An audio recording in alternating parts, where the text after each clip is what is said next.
As summer travel gears up, it's always a good idea for you to research the laws of your destination.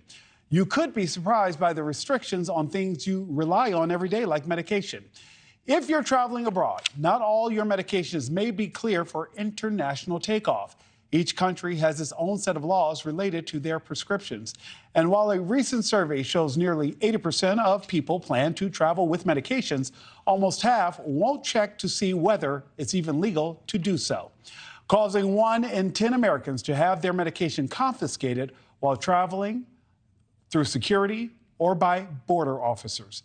NewsNation Morning in America weekend anchor Henna Doba joins us live with what you need to know about traveling with medications. Henna, please tell me nobody's going to snatch my Claritin. You know what, Nick? Some countries might. You're going to be surprised by the list of common drugs that a lot of us take. Most Americans, I'm one of them, don't check international laws when it comes to possession of prescriptions and over-the-counter medications.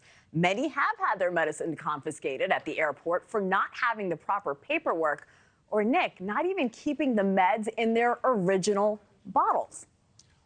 Henna, that is, I can tell you for a fact that my mother used to carry like a little pill carrier so that she could keep track with the days.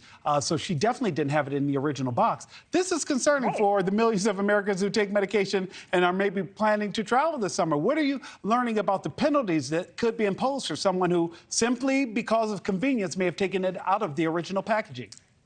I know exactly what box you're talking about, the one with different days of the week. So I know exactly what you're talking about. But traveling with medication, which many Americans take on a daily basis, is not as simple as packing your pills in your suitcase and then heading to the airport. In some nations, getting caught with common drugs like Oxy, cannabis, Adderall, Xanax, Ritalin, even allergy medicine like Sudafed could leave you paying a hefty fine or even spending time behind bars.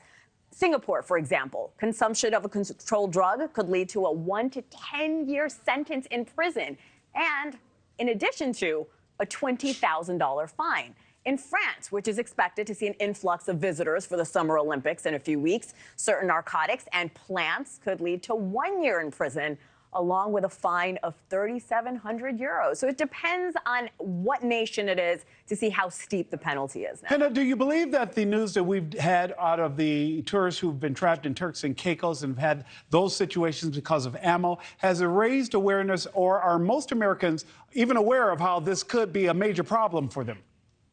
Yeah, I don't think many people realize that medication is also something that can get you in trouble in foreign countries. We looked at a survey conducted by Single Care just this year, last month actually. Single Care is a prescription savings service. Out of the over 80% of Americans surveyed who plan on traveling this summer, half said they will not declare prescriptions at customs. That's something you should do. More than 30% admitted to hiding their prescription medication in their bags.